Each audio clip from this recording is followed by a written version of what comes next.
awaiting the post-mortem reports to find out just how badly your phone is damaged. But now, you no longer have to panic when your phone experiences liquid or accidental damage thanks to MTN Device Insurance. Just install the MTN Device Insurance app, fill in the details and make payments, and experience the peace of mind that comes with knowing your device is insured as you continue to enjoy the most amazing 4G Plus experience only on Ghana's fastest network. Visit mtndeviceinsurance.com or download the MTN Device Insurance app on Google Play or App Store and get your phone insured today with device insurance powered by MTN. We day for you everywhere you go.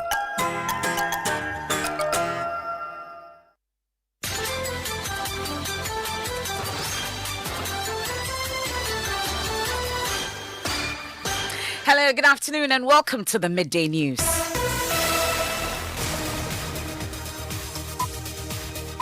The bulletin is live on Joy 99.7 FM here in Accra, Love 99.5 FM in Kumasi, affiliates across the 16 regions of Ghana, including ATL FM in Cape Coast, Kekeli Radio in Ho, and Radio Wa in Wa. You can also download the My Joy Online app from Play Store and App Store to listen live on the internet. In this edition, Ghana Police Service vows they will bring to book persons responsible for deaths that occurred during the 2020 polls.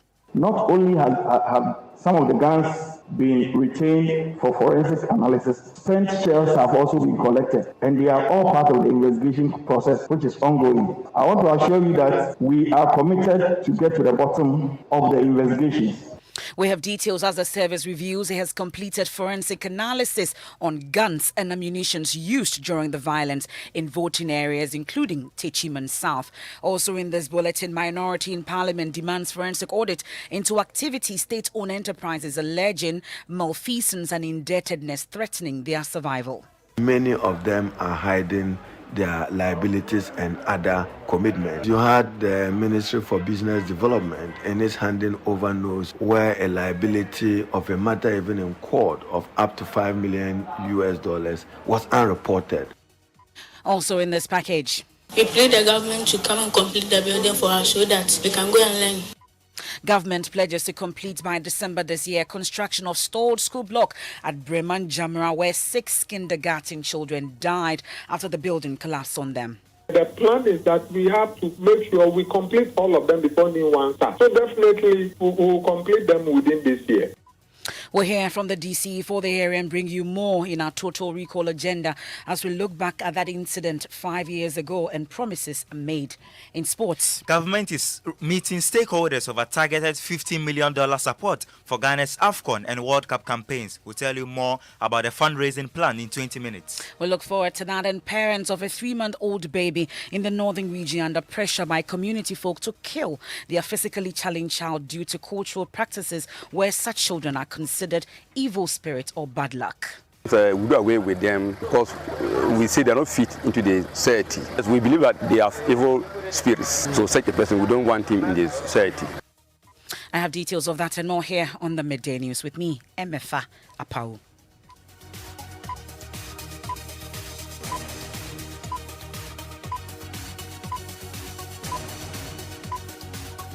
This is your home of bold and fearless journalism. This afternoon, the Ghana Police Service has vowed that it will bring to book persons responsible for deaths that occurred during the 2020 polls. So the 2020 polls had results in the number of constituencies disputed with the presidential elections results, requiring judicial pronouncement to resolve dispute over the outcome. The death of 5 persons has also been mentioned by election observers as a blot on the nation's image as a beacon of democracy. Dr. Mohammed Ibn Chambers, who is the immediate past chairman of the United Nations Office for West Africa, is concerned about this. But I think this time our image has been tainted in that regard, and it should be of concern to us. One person's life is one person too many to be lost in an election. Well, today the Ghana Police Service has been giving an update on its investigations, particularly into the violence that marred the Techiman South constituency polls. Superintendent Ayi Mensah is with the Police Transformation Department. Please, to your first question on the deployments, 4 days to the time. We casted our votes on the 7 days to the time, because for the special voting, because our personnel who are deployed to the various regions in the northern part are not very familiar with the terrain, they don't just go there. They go and report to the command and control of the region. So they are under the regional command. And prior to their deployment on the D-Day, they get familiarized with the areas that they are supposed to be deployed to. So even though to you 3 or 4 days may seem very short, but when they get to the ground, they get acquainted with the various places that they are supposed to report. I can assure you, not only have some of the guns been retained for forensic analysis, spent shells have also been collected, and they are all part of the investigation process, which is ongoing. Evans, I want to assure you that we are committed to get to the bottom of the investigations. But like as the adage goes, the wheels of justice grind slowly. We have no influence over the courts. We have to bring our evidence before the court for the determination of the outcome of the case. But I can assure you that whatever is expected of us have been done professionally. So now Superintendent Ayi Mensah with the Police Transformation Department of the Ghana Police Service has been speaking at that high-level stakeholders review of election 2020. My colleague Joseph Akable was at that forum yesterday. He joins me in studio. So this issue about the violence that marred the election 2020 was high on the agenda for these stakeholders. What exactly has been the reaction? In fact, it was an issue of concern. A number of the presentations that took place yesterday, they raised issues about the fact that they had tracked the number of violence incidents that are taking place during the 2020 polls. And if they compare it to previous elections, even though the number of events is lesser, the violent forms were higher. You had a lot of gunshots being used and people getting injured, sometimes people who were not even at the polling stations. And so yesterday, the Ghana Police Service did not have their attend during this particular engagement. But today, we are hearing from Superintendent Ayi Mensah, who is giving an update on the investigation so far. And the expectation from participants is that beyond this particular assurance, they will go a step further and give details on whether they've been able to make arrests, whether they're able to put people before courts as well. Okay. Well, that's Joseph Akable there with details from that high-level stakeholders review of election 2020 currently underway in Ada. Now, the NDC minority in Parliament is demanding President Akufo-Addo orders a forensic audit into activities of state-owned enterprises alleging widespread malfeasance in some of them. Minority Leader Haruna Idrisu, who is making the call, is also alleging that most of the SOEs are in serious debt, which threatens their very survival. He's been speaking in an exclusive interview with my colleague Elton Brobe. The minority, in the interest of deepening good governance and for ensuring that state institutions and parastatals are accountable beyond just mere handing over notes, some of which we've just detected that liabilities are not reported or are not adequately or accurately reported, will request, just as Nana Addo Dankwa as president in 2017 did, authorize a forensic audit into the operations, activities and administrations of state institutions and parastatals, including state-owned enterprises, in order for us to know their standing. Because as I've indicated, many of them are hiding their liabilities and other commitments. Are you able to specifically tell us some of these and possibly the reason behind you calling for a forensic audit into all SOEs? For instance, you had the Ministry for Business Development and its handing over notes where a liability of a matter even in court of up to $5 million was unreported. It took us at the appointments committee and a perusal to be able to raise that. And the level of indebtedness of many state institutions is just not acceptable. And it means that they have very weakened balance sheet. We need to know where those entities stood as at December 2016 and where they are standing today in terms of their balance sheet and financials. So, but is the work of the Auditor General not enough to answer this question? The Auditor General can, but don't forget that you can't authorize him. You can ask the president to cause a forensic audit to be done. Is it a case that you suspect there's some malfeasance, or you just want to understand the true standing of these SOEs? Yes, I smell some malfeasance. I smell some under-reporting or inaccurate reporting of obligations, commitments, and liabilities of those entities. That's the Minority Leader Haruna Idrisu speaking exclusively to my colleague Elton Brobe. We'll stay a while longer in Parliament. This time, the Speaker, Alban Bagbing, has described as abysmal the legislature's oversight performance over the executive. This he blames on the lack of capacity and inadequate resources for MPs to play their constitutional roles effectively. He's been speaking at the inauguration of the Parliamentary Service Board. One of the areas that our Parliament has not fared well is oversight and private members' legislation. Even though the performance and effectiveness of Ghana's parliament continue to be rated high internationally, its rating in the area of oversight is unsurprisingly low. I say it is unsurprising because Parliament and its committees lack the needed support and assistance to perform their oversight functions. I had calls in March this year to call out the Minister of Finance and the Secretary to the President for attempting to unilaterally place a ceiling on the budget appropriation for Parliament and the judiciary. I must admit, this unfortunate development has been the practice of almost all the governments since the beginning of the Fourth Republic. So that's Speaker Alban Sumana Kingsford Bagbing, and my colleague Elton Brobe was at the inauguration. He joins us in studio. So Elton, let's go through the composition of the Parliamentary Services Board. So Emma, we have the Speaker as a chairperson. The other members are the Majority Leader and the Minority Leader. Also, the Second Deputy Speaker and the First Deputy Speaker. They can attend Parliamentary Service Board meeting, but they have no voting right. The others are the former Majority Leader and former MP for Tema West, Ibrahim Oseyedu, and Johnson Asiedu Nkatia. Now, these two individuals were appointed to the board by the Speaker based on a recommendation by a committee that was set up to advise the Speaker on who to appoint. And the last is the Clerk of Parliament.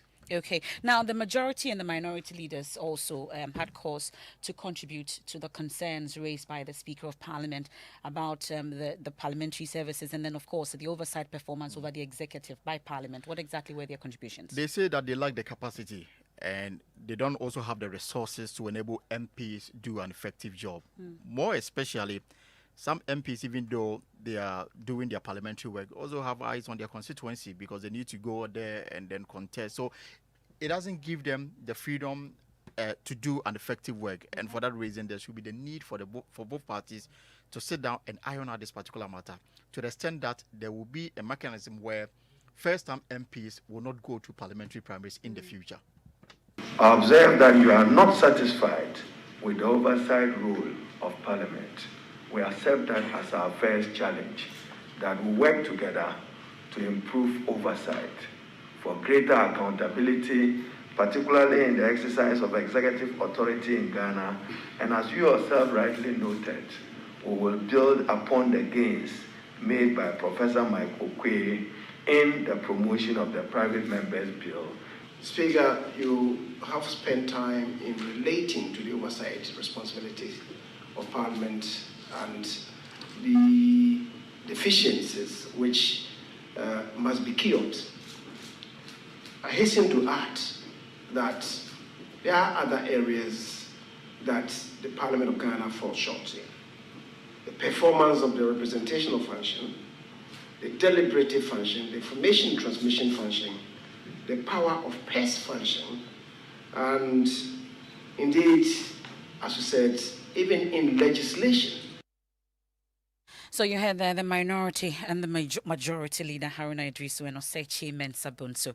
Now it's time for Total Recall here on the Midday News, and government has pledged to complete by December this year the construction of a stalled school block at Breman Jamra in the central region where 6 kindergarten children died after a building collapsed on them. Following the incident which occurred on January 31, 2017, then Education Minister Dr. Matthew Opoku-Prempeh said contractors will be immediately sent to the site. Today on Total Recall, Joy News' Richard Kujonyako visited the community and returned with a story of unfulfilled promises.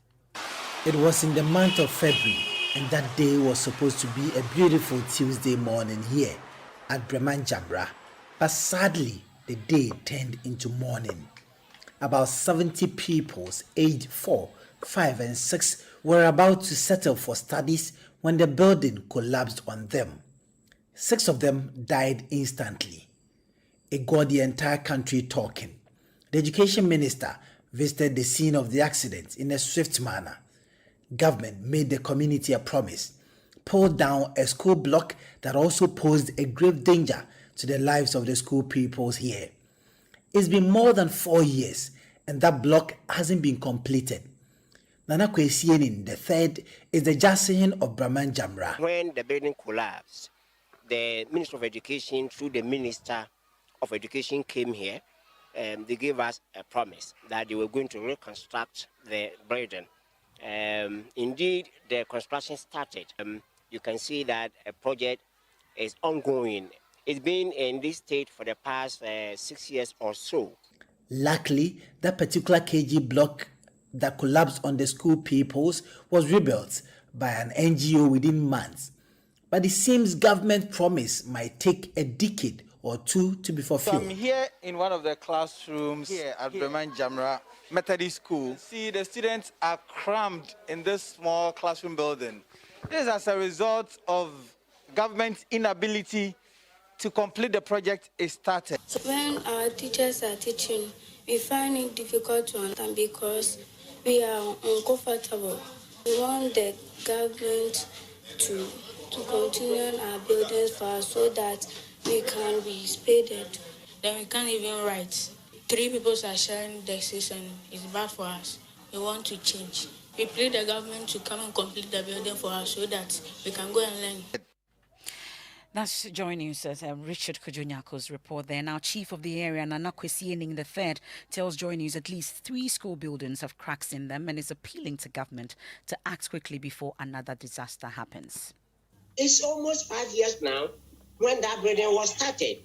But if even it's not 5 years, it's more than 4 years now. So what we are trying to say is that this uncompleted building has created a problem for our children in the community. And apart from the one which is at the roofing stage, the videos did show another building with serious cracks all over the place. Cracks all over. And Nananum, our concern is that we don't want to sit down there for another sad event to happen. Well, the District Chief Executive of Sikuma Odobimbrakwa, Isaac Odum, explains the construction of the school stalled because of lack of funds. He, however, promises the construction will be completed by December this year. We've been able to complete almost all of them. I'm talking about 90%. Now, the 10% that is left included that of Jamra and other communities, other 2 communities. So we are left with 3 projects that I came to meet that need to be completed. Now it has been captured in our 2021 budget. So the way forward is simple, that all those ongoing projects need to be completed.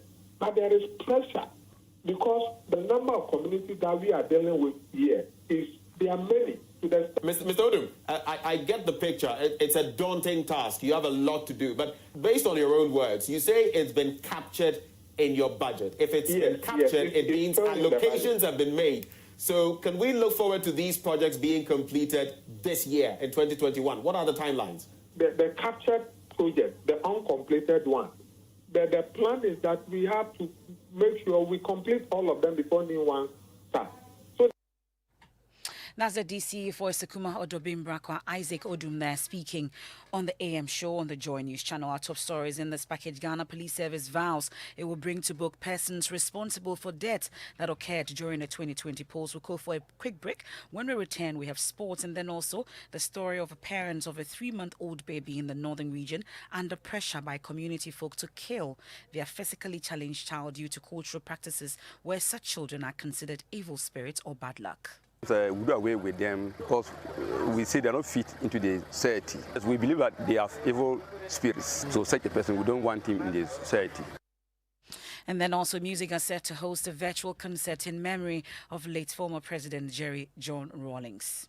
He is a true statesman. Musicians and music had a very special relationship with him when he was alive. You know, anytime we call on him, he will receive us, and he will.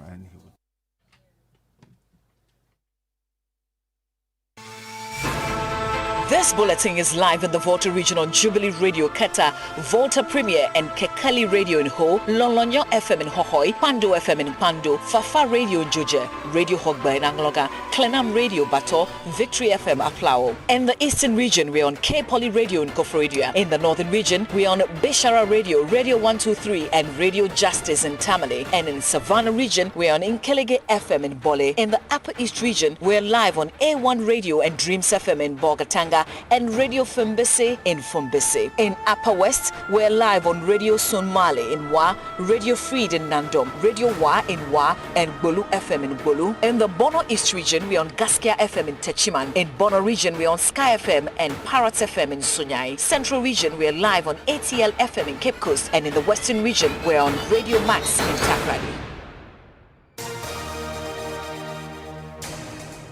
Thanks for staying with us on the Midday News. Let's do sports, Mubarak. What's in sports? MFA, but before I proceed, what would 50 million do to your life? You see how my pizza is smiling. Now. I'll build my own island.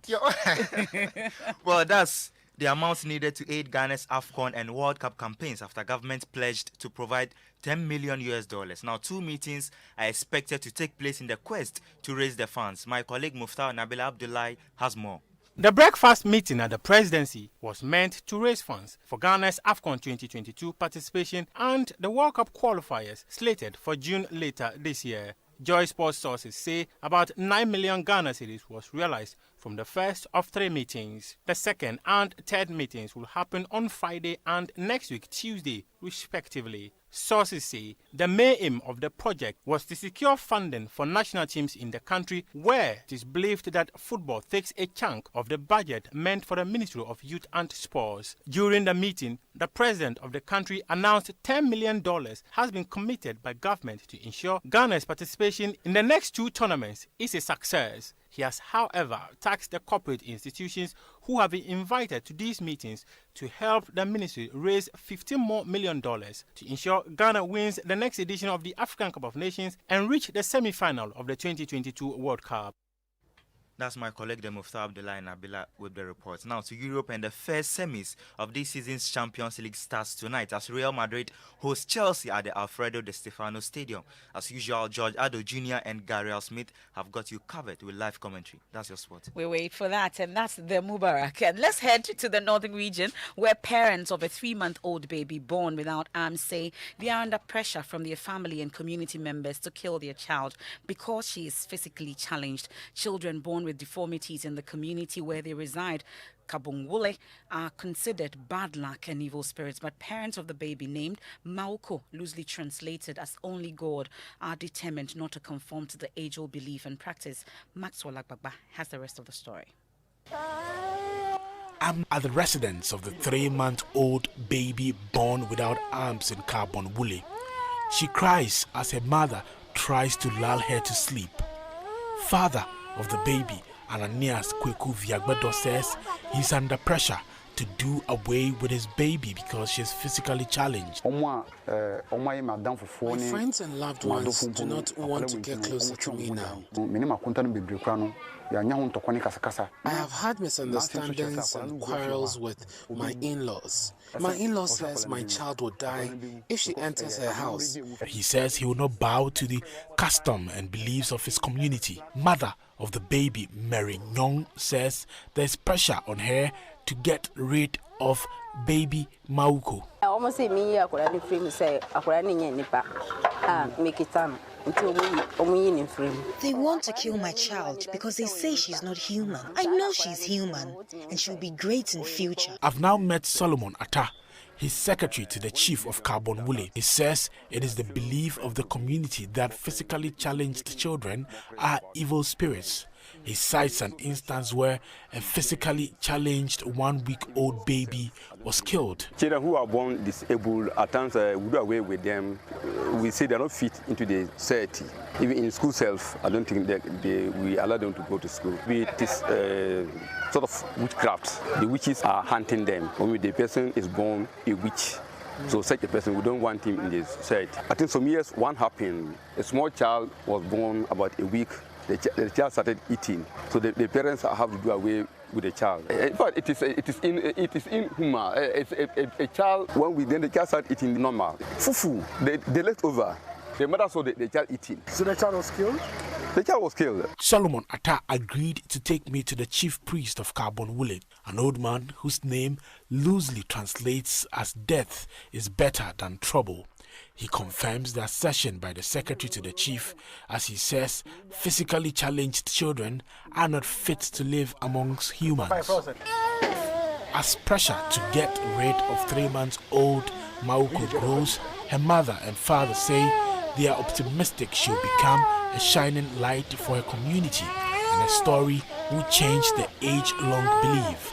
They admit they cannot do it alone and will need the assistance of their community and Ghana as a whole. Maxwell Agbagba's report there. It's time to go around the country, and Hannah Odami joins me in studio. Hannah, we start with energy issues with around the country.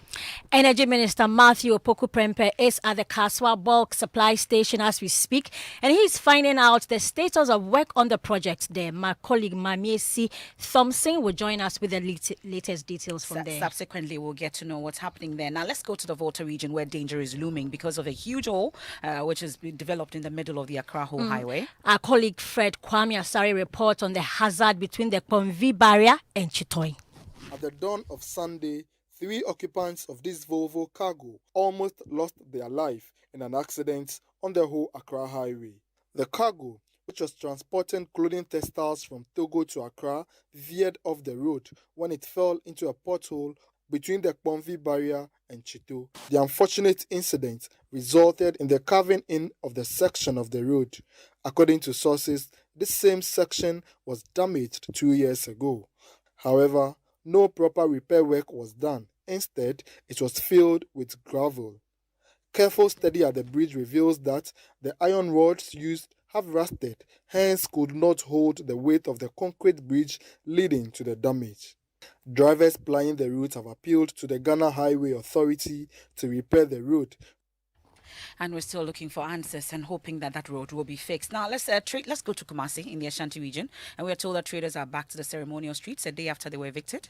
Remember, the exercise was conducted based on a request by the Asantehene Otumfuo Seitutu II, who is marking his 22nd anniversary of the Golden Stool. So now let's hear from Nana Yao Jima, who has gone back to that place and reports.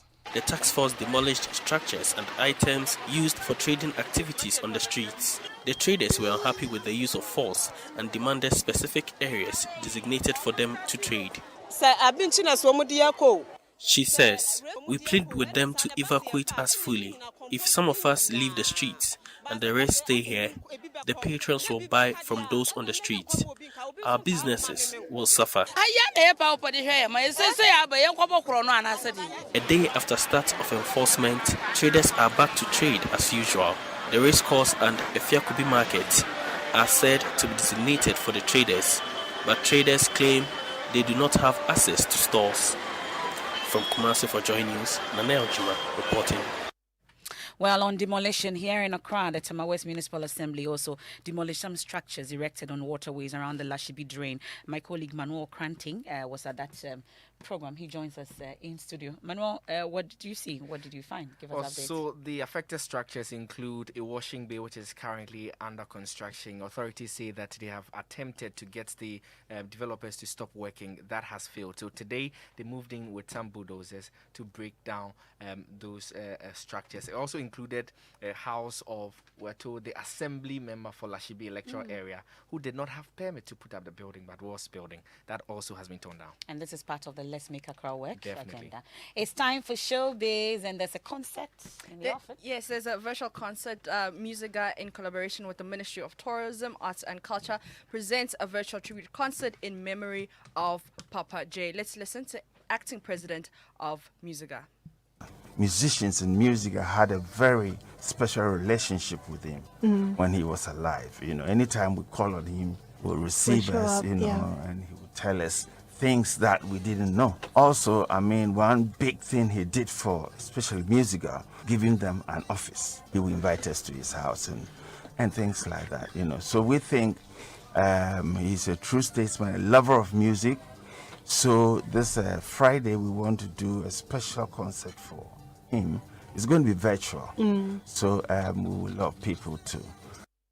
So you can join that virtual concert on Friday on Adom TV. It's going to be exciting, MFA. And of course, it's a birthday of Manuel. Oh, yeah. And Happy he's been birthday. demolishing. Yeah. But then there's more news when you log on to myjoyonline.com. And our top story is Kisie Jabing, too young for special prosecutor role. Inusa Fuseni has been reacting. Imperial College of London confers honorary doctorate on Sam Jonah. Let's put in quick measures at KIA. A delay likely to cause third COVID-19 wave. And then Kisie Jabing's expertise are irrelevant to Office of Special Prosecutor Edem Senanu. That and more on myjoyonline.com. I can't wait for that party for Manuel Kranting. I am MFA Apau. Have a good afternoon. Living Word with Pastor Mensotable. Power of Words, Episode 2. When you want it, just Momo it. When you tire for the long queue in the supermarket, just Momo it. And when you really want that beautiful new blouse too, just Momo it. And when you won't get that trim, when you go get fresh to impress,